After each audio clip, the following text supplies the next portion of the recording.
그래서 한편에서는 재생산 권리를 위해서 너무 싸우고 있고, 정말 그 임신 출산을 할 수 있는 권리를 위해서 장애 여성도 그렇고 이주 여성도 그렇고 너무나 정말 싸우고 있고, 또 한편에서는 정말 낳기 싫다는데 낳고 살 수가 없다는데 그러니까 여성의 자율성과 뭐 태아의 생명권이라고 하는 것으로 정말 구분할 수 있는 문제였는가라고 했을 때, 그러니까 이 프레임 자체가 굉장히 좀 인위적이고. 네, 안녕하세요. 이화여자대학교 여성학과 김선혜입니다. 반갑습니다. 네, 안녕하세요. 저 산부인과 전문의이고 언니들의 병원놀이로 활동하고 있는 박슬기입니다. 반갑습니다. 어떤 나라든 인구정책이라고 하는 것은 존재할 수밖에 없고, 그러니까 인구정책이 존재한다는 것 자체가 문제라기보다는 한국 사회에서 인구정책이 뭐 어떤 맥락에서 만들어졌고, 그 과정에서 뭐 여성의 몸이나 재생산이라고 하는 문제가 어떻게 결부되어 왔는지라고 하는 것을 보는 게 되게 중요한 문제인 것 같아요. 그러니까 인구정책에서 지금 이 방향은 완전히 바뀌었지만, 그러니까 출산을 조절해서, 그러니까 아이를 낳는, 그러니까 여성이 출산하는 여성의 재생산을 통제함으로써 이것을 바꿀 수 있다라고 믿고 있는 것이 바뀌지 않았다는 것이 지금 제일 큰 문제로 나타나고 있는 부분인 것 같습니다. 너무 공감하고요. 계속 여성의 몸을 도구로 만들고 그걸 삼아서 이 그냥 기존의 시스템을 그대로 가져가고자 하는 그 목적이 너무나 선명하게 드러나고 있는 것이 아닌가, 그런 생각이 들고, 그 인구 정책이라는 말 안에 숨어 있는, 그리고 저출생이라는 말 안에 숨어 있는 누구의 출생을 인구로 볼 것이냐, 그 말은 우리 국민이 누구라고 정해놓고 누구를 우리 국민으로 인정할 것인가, 장애 아니면 되게 취약하다고 소위 얘기되는 뭔가 이 가족제도 안에서 벗어나 있어서 혼자 생존해야만 하게 돼 있는, 그렇게 되려면 뭔가 국가가 이 생존을 그 보장하는 시스템이 필요한 이런 존재들에 대해서는 계속 완전히 삭제하려는 의도, 대한민국 이후에 2025년까지 계속해서 이어져 오고 있는 가장 선명한 부분이 아닌가. 모자보건법 자체도 뭐 가족계획 사업이 시행되어야 했기 때문에 가족계획 사업을 이제 뒷받침하기 위한 법적 근거로 만들어져 왔고, 모자보건 증진과 관련된 여러 이 보건의료의 사업들도 다 저출산 관련된 사업이 만들어지고 그것을 이제 보조하기 위한 걸로 만들어지면서, 그러니까 여성의 몸도, 그러니까 정말 건강 자체로 중요한 게 아니라 인구를 줄이기 위해서 늘리기 위해서 그냥 되게 수단적으로 그냥 동원되는 것으로 되는 과정에서, 그러니까 실질적으로 건강에 많은 위해들이 가게 되는 것들에 대한 문제가 아마 현장에서도 많이 경험하시거나 느끼실 수 있는 부분이었을 것 같아요. 사람이어서 건강해야 되는 게 아니고 여성이 건강해야 되는 이유는 모이기 때문에 건강해야 된다. 모로서 역할을 하는 여성만 건강하게 우리가 신경을 쓰겠다. 기혼하고 출산을 전제로 한 그 기혼의 여성에 대해서만 모든 건강에 대한 지원, 임신 출산에 관한 지원들만 오직 그렇습니다. 네. 건강을 잘 지킬 수 있도록 해야 되는 거는, 그러니까 국가의 기본적인 책임인데, 그것들이 뭐 예를 들면은, 그러니까 재생산 건강에서는 이제 뭐 월경부터 시작을 해서 뭐 임신 출산, 뭐 임신 중지, 뭐 임신의 유지, 뭐 산후 관리, 뭐 모든 영역이 다 중요하잖아요. 임신과 임신 계획과 유지를 위해서는, 그러니까 피임과 임신 중지도 되게 중요한 부분인데, 갑자기 이제 그 부분은 지원을 하지 않거나 못하게 하거나, 그래서 실질적으로 뭐 저출산이 중요하면서 뭐 관련된 뭐 지원도 많아지고 예산도 많아지는 것처럼 보이지만, 실질적으로는 건강에 되게 위해가 되는 방식으로 이루어지고 있는 게 이제 현재의 인구 정책의 또 가장 큰 문제인 것 같습니다. 네. 저는 상상력이 없다라고 생각해요. 여성이라는 존재는 언제나 시민으로서 존재한 게 아니고 그냥 임신 출산을 위한 그리고 돌봄을 위한 이것으로 존재하는 걸로 계속해서 위치 지어져 왔기 때문에, 그리고 또 하나는 아까도 잠깐 말씀드린 것처럼 누가 시민이냐를 결정하는 것이죠. 너희는 우리 인구가 아니야, 너희는 우리 시민이 아니야 라고 하는, 정말 그 철저하게 누가 정상 시민이고 누가 정상 국민인지를 해놓은 그 두 가지가 가장 크지 않을까. 근대 국가의 유지와 재생산을 위해 필요한 인구의 수라고 하는 거에서 생각을 하다 보면 아무 인구나 다 늘어나는 것이거나 아무 인구나 줄어드는 게 목표가 아닌 게 돼버리는 상황이 항상 같이 가는 것 같아요. 그러니까 재생산을 뭔가 통제하거나 원하는 방향으로 바꿀 수 있다라고 하는 믿음 자체가 그러니까 굉장히 재생산의 관점에서 봤을 때 부정의하잖아요. 개인의 자율성이나 역량과 뭐 이런 거 상관없이 그러니까 국가의 목표를 위해서 뭔가 통제할 수 있을 거라고 하는 믿음, 뭐 아이를 낳아야 되는 사람, 낳지 말아야 되는 사람에 대한 어떤 계층화나 위계랑 항상 같이 가고 있는 뭐 이런 문제들이 같이 있기 때문에 그러니까 뭐 말씀해 주신 것처럼 이주 이민을 늘리는 것이 목표가 아닌 거죠. 뭐 장애인 여성의 문제는 뭐 너무나 심각하게 많이 있죠. 그러니까 여전히 막 거의 강제적인 불임 시술이 많이 행해지기도 하고 그러니까 모든 여성이 다 아이를 많이 낳으라고 하는 것이 아닌, 그러니까 어떤 여성으로 하여금 아이를 낳게끔 하는지, 그러니까 그 안에 어떤 논리들이 있는지라고 하는 문제가 이제 또 같이 고민해야 되는 중요한 문제인 것 같습니다. 네. 어떻게 보면 정말 순혈주의잖아요. 우생각과 인종주의와 이렇게 연결되는, 그런데 그게 너무나 당연한 전제로 일반 국민들에게 인식되어 있고, 그래, 이게 문제지, 저출생이 문제지라고 너무 자연스럽게 받아들이게 하는 그 자연스러움이 진짜 무서운 것 같아요.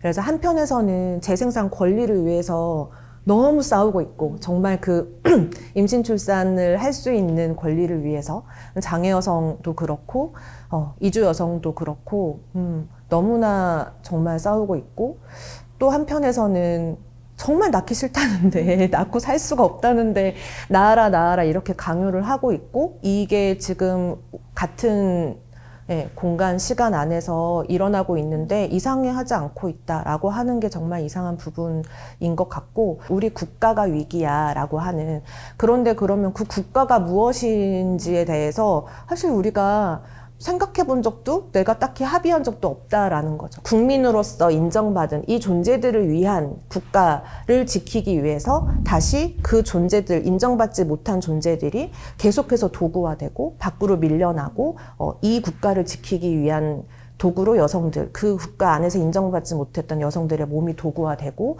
그 안에서 그 도구화조차 되지 못하는 장애 여성, 이주 여성, 완전히 그런 사람들은 너희는 우리가 아니야 라는 것으로 계속 산 밖으로 밀려나고, 이렇게 이상한 이야기를 왜 모두 당연하게 생각하고 있지? 그런 생각이 정말 많이 드는 것 같아요. 대체 출생률 2.0 이하면 저출산이고 이거보다 높으면은 이제 높은 출산이라고 하는데, 그러니까 높은 출산율, 뭐 저출산 혹은 뭐 과잉 출산이라고 하는 용어 자체가 굉장히, 그러니까 출산을 좀 문제화하는, 그러니까 어떤 출산이 되게 비정상인 것처럼 보이게 하는, 그러니까 마치 어떤 되게 정상적이고 이상적인 출산율이 있는 것처럼 가정하고 만든 말인데, 그래서 이거를 좀 다르게 부를 수 있는 방법이 뭐가 있을까, 뭐 이런 논의들을 또 많이 하고 있는 때인 것 같아요. 과거에 아이를 많이 낳아서 문제일 때도 여성이 문제였죠. 많이 낳는 여성의 몸이 문제고 낙인이었잖아요.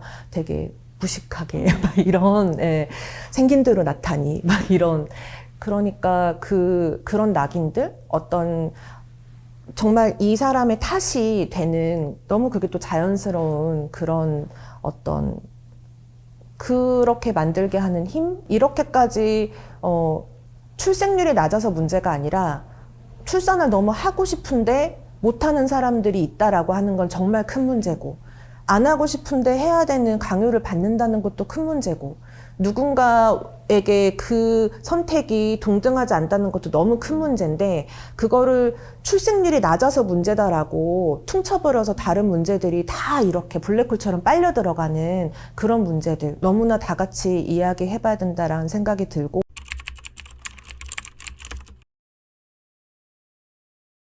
이렇게 국가가 위기인데, 애가 없어서 위기인데 애를 안 낳는 이 이기적인 여성들은 이 사회 구성원의 자격이 없어.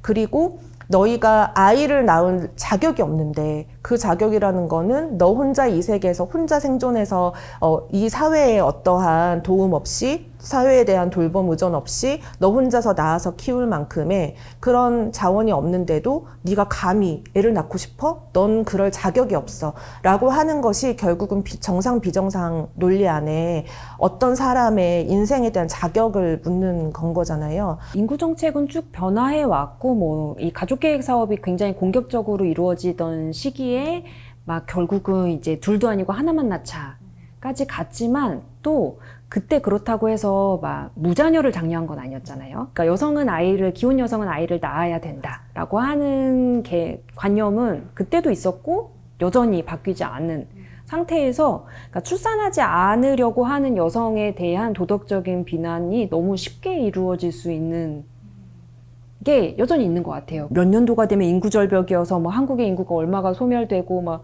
하는 얘기랑 사실은 참 막 그래서 큰 문제다라고 얘기를 하면서 또 같은 날짜의 뉴스를 보면 AI와 4차 산업혁명으로 일자리가 몇 개가 소멸되고 뭐 더 이상 일할 수 있는 사람들이 뭐 대량 실업과 뭐 일자리 몇 개가 대체될 것이고 기계가 다 하게 될 것이고 그래서 갑자기 막 노동력이 줄어서 문제라고 했다가 노동력은 이제 앞으로 더 줄 것이라고 했다가 이게 그러니까 맞지 않는 미래에 대한 예견들이 계속 뒤섞여 있잖아요. 노동시장에 대해서 인력 수급에 대해서 뭐 어떤 비전을 가지고 뭐 어떻게 되어야 될 것인지에 대한 고민은 없고 그러니까 그냥 파편적으로 여기서는 이제 직업이 줄 것이다.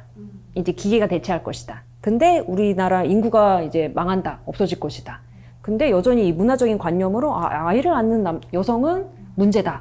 그러니까 그냥 뒤섞여 있는 이 상황이 약간 그냥 저출산이라고 하는 문제를 풀기 더 어렵게 만드는 요인이기도 한 것 같아요. 너 혼자 생존하기가 점점 지금도 너무 힘든데 점점 힘들어질 거고 이 신자유주의가 이렇게 정점에 오른 시대에 계속해서 아까 일자리는 줄어들 거고 뭔가 누구에게 기댈 자원은 없어질 거고 너는 혼자서 정말 생존해야 되는데 어떻게 할래? 라고 던져졌을 때 우리가 이 사회 시스템이나 국가에 대한 국가가 나를 안전망이 되어줄 거야 라고 하는 그런 가치가 점점 너무나 희미해지는 그런 사회이기 때문에 사실 그 욕구가 자식을 낳아서 이 자식이 라는 것으로 사실 그 욕구가 생산되는 부분이 되게 크다는 생각이 드는 거죠. 일자리가 없으면 이 사회는 어떻게 변화할 거고 이 인구가 변화하는 과정 속에서 우리 시스템을 맞춰서 어떻게 변화할 건지로 초점이 맞는 게 아니라 계속 개인의 생존을 강요하는 그런 맥락에서 지금 저출생이기에 이게 저출생 담론이 대중에게 가장 치트키가 되는 1번이 국민연금 얘기잖아요. 너희가 늙으면 국민연금 받아야 되는데 지금 나중에 국민연금 내줄 사람이 없다. 이게 진짜 어마어마한 진짜 생존에 대한 위험 신호죠. 이 임신 출산이 허락된 임신 출산으로 인한 나의 미래 계획을 할 수 있는 것이 그 정도의 자원이 허락된 계급들에 한해서만 국가가 계속 너희들에게만 지원을 하는 거죠. 그래서 계속 그 여성들에게 임신 출산 장려하는 지원을 하고 건강에 관련 지원, 집 지원 이런 것들이 마찬가지 계속 그런 시그널. 이 사회에서는 이렇게 자기들끼리 어떻게 생존을 해결해 볼 수 있는 사람들만 결국 살아남겠구나. 이런 신호인 것 같아요.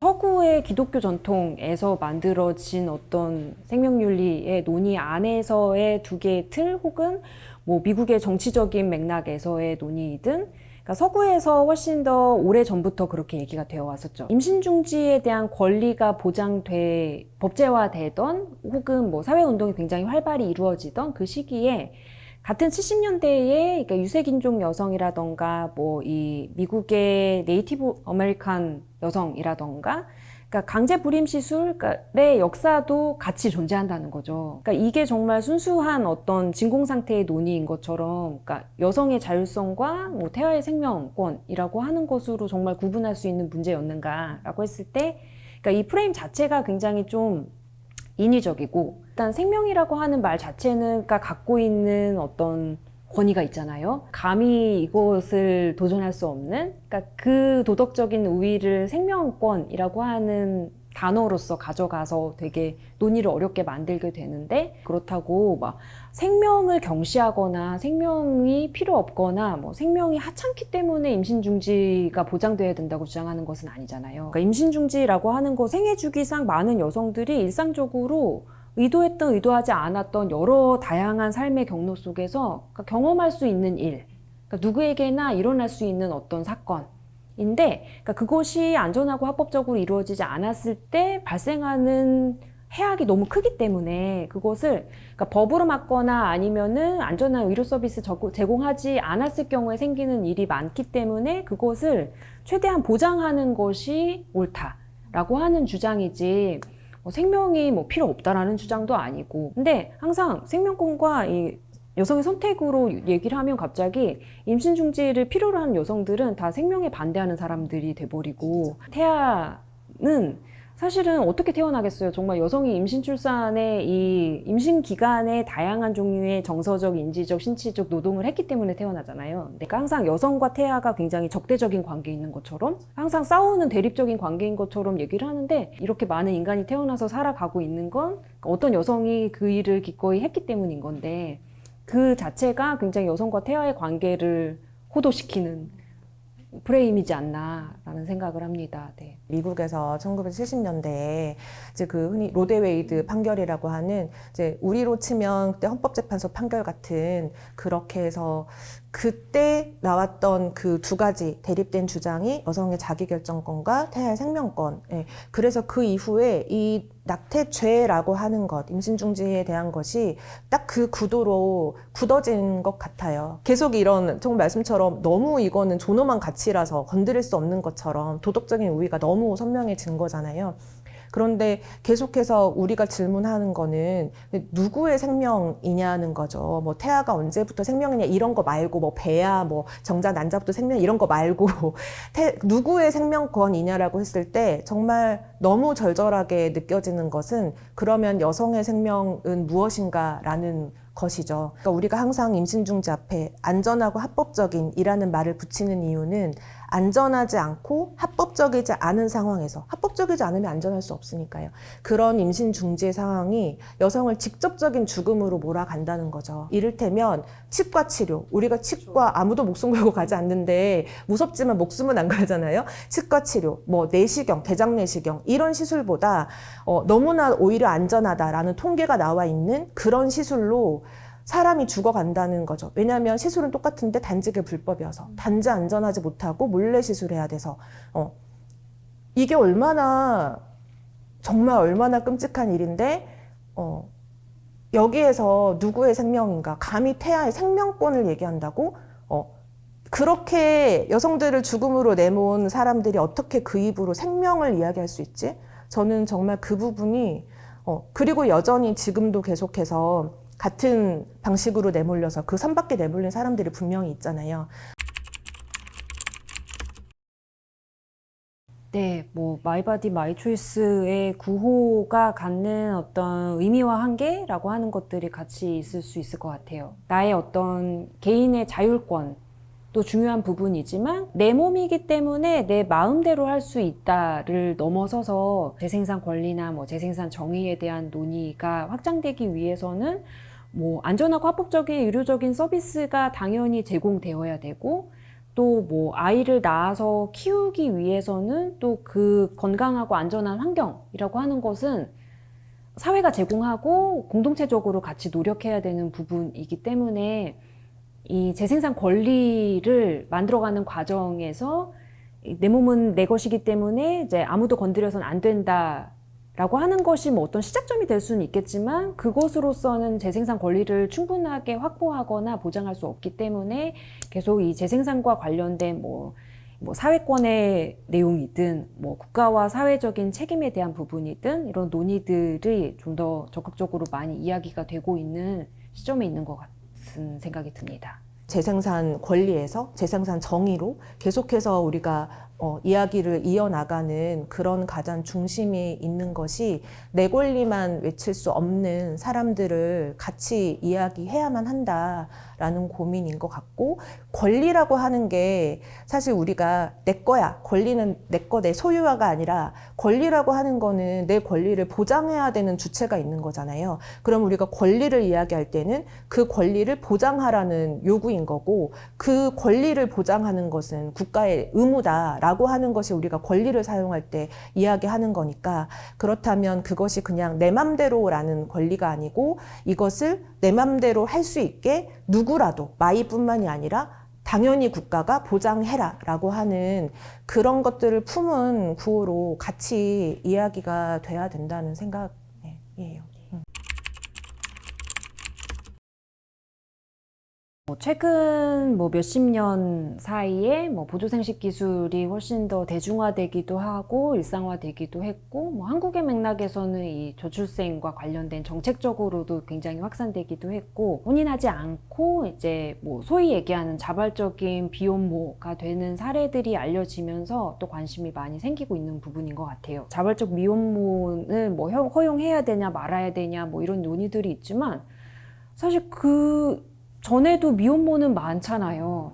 그러니까 이거는 인공수정, 그러니까 정자기증을 통한 인공수정으로 태어난 아이에 대한 문제라기보다도 한국 사회에서 싱글맘을 어떻게 보느냐의 문제, 근본적인 문제가 바뀌지 않으면 크게 달라지지 않는 문제인 것 같거든요. 그러니까 한 사회에서 그러니까 소위 얘기하는 정상가족, 그러니까 핵가족의 그러니까 헤테로 이성의 커플, 혼인 관계인 이들 사이에서 낳은 아이가 가장 정상적이고 바람직하다라고 하는 생각이 바뀌지 않는 한, 그러니까 어떤 기술을 통해 어떤 사람들이 어떤 아이를 낳을 수 있게 되더라도 근본적인 문제가 바뀌기는 되게 어려울 것 같다. 싱글맘이든 퀴어 커플의 어떤 새로운 자식을 낳는 과정이든, 그러니까 기술은 기술이 가능하게 해준 여러 영역들이 있기는 하지만, 기존의 이 정상가족을 벗어나는 가족에 대한 어떤 사회적인 낙인이나 차별이나 이런 것들이 바뀌지 않고서는,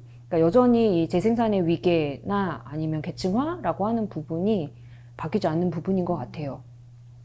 모든 그런 돌봄에 대한 영역, 그리고 그런 사실 우리가 나 혼자 누구라도 살아갈 수 없는데 그런 부분들을 다 가족한테 몰아놓고 이걸 퉁쳐놨기 때문에 정말 제도적으로 아주 촘촘하게 그렇게 해놓은 시스템이 그대로 유지되려면 가족이 너무 필요한 거죠. 그 정상 가족이라는 형태가 너무 필요해서 그 형태를 벗어나는 가족들, 삶의 형태가 자꾸 생기는 게 너무 국가적으로 불안해하는 거다. 의료 기술이라고 명명되는 부분인데 정말 저는 어떤 기술도 그냥 기술이지 않다라고 너무 생각하고, 그것을 자꾸 기술로서 바라보게 하는 게 진짜 문제인 것 같아요. 그럼에도 불구하고 여성의 몸에서 일어나고 있다는 사실을 자꾸 지우게 되는 거죠. 그러면 그 보조생殖 기술에 있어서 정자 빼고 일단 난자 채취하는 과정도 이게 난자를 원래 대부분 평균적으로 한 달에 한 번씩 양쪽 난소에서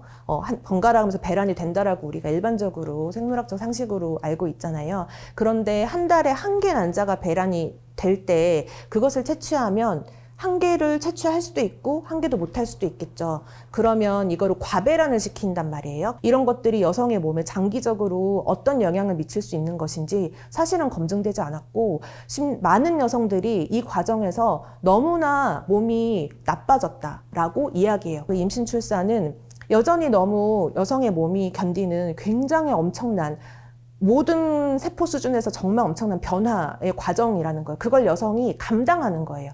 이거는 어떤 기술로도 어떻게 할 수 없어요. 그런데 이 과정을 전부 다 삭제하고 그냥 재생산 기술을 통해서 출산에 이르는 것처럼 계속 호도하는 것이 지금의 어떤 재생산 기술에 대한 굉장히 이런 되게 그냥 이렇게 보이는 전시되는 이미지라는 생각이 들거든요. 그 기술이 어떻게 만들어지고 그리고 어떻게 사용되고 그 기술로 인해서 어떤 사람이 영향을 받고에 대해서 우리가 정말 더 세심하게 집요하게 질문하지 않으면 이것은 어떤 다른 미래를 가지고 올 것인가라는 고민이 들고,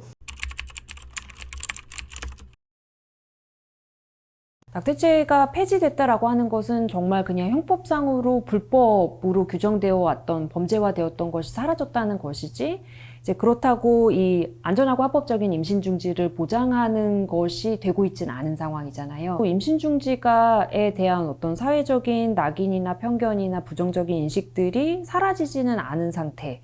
에서 그러니까 개인이 알아서 해야 되는 일, 이거에 대해서 범죄가 되진 않지만 국가나 사회가 책임지거나 보장하지는 않는 일로 이 지난 시간 어떤 의료적인 공백의 시기에 훨씬 고착화되고 있는 것 같아요. 그래서 이제 관행으로 뭐 병원에서 뭐 몇 주는 얼마, 몇 주는 어떻게, 뭐 무슨 영양제랑 뭐랑 뭐 포함해서 패키지화 되고 있는 상품으로 만들어지는 그러니까 이런 상황에서 그러니까 임신 중지가 정말 안전하고 합법적으로 이루어지기 위해서는 이게 일반적인 필수 의료의 한 부분이라고 하는 인식이 만들어지는 게 가장 중요한 부분인 거잖아요. 필수적인 의료의 문제이고 건강의 문제이고 굉장히 보편적인 건강의 문제로 여기게끔 만들기 위해서 제도적으로 제일 중요한 건 선생님 아까도 언급하셨듯이 급여화인 것 같아요. 정말 한국은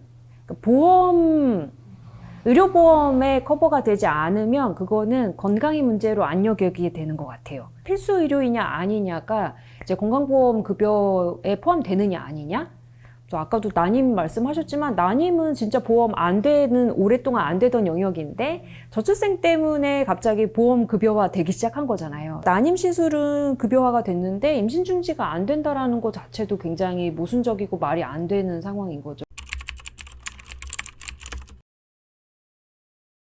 첫 번째 방안은 역시 급여화의 문제, 그리고 실질적으로 접근성을 어떻게 더 강화할 수 있을 것인가. 근데 말씀해 주신 것처럼 계속 막 의사들이 이런 경우에 뭘 할 수 있고, 뭐 거부도 할 수 있고, 뭐 할 수 있고 하는 것들은 다 접근성을 낮추는 방식이잖아요. 그래서 근데 지금 제도를 만들어야 되는데, 그러니까 더 나은 접근성을 높이기 위한 제도를 고민하는 게 아니라 계속 규제를 어떻게 할 것인가에 대한 고민만 하고 이 규제를 어떻게 할 것인가가 마치 새로운 대안입법이 되는 것처럼 생각하고 있는 상황이 참 문제적인 것 같습니다. 모든 사회 영역에서 그렇지만 재생산권, 특히 이 임신 중지 관련한 이야기를 할 때에도 이게 어떤 뭐 규제다, 법이다 이런 이야기를 떠나서 저는 그냥 살아있는 사람들의 얼굴들을 좀 상상해 보면 좋겠어요. 특히 어떤 법을 만들고 그 법이 누구를 존중하는 법이 아니라 누구를 계속 밀어내고 규제하려는 목적의 법을 만들고 싶다면 자기가 정말 여기에서 밀어낸 사람이 누구인지 얼굴을 떠올려 봐야 할 것 같고 어떤 이유로 이 사람들을 밀어내도 되는지에 대해서 설득해야 된다고 생각하거든요. 근데 그게 설득할 수 있는 이유가 있을까요? 잘 모르겠어요. 좀 그런 우리가 질문하는 물음표의 방향이 바뀌어야 되지 않을까 그런 생각을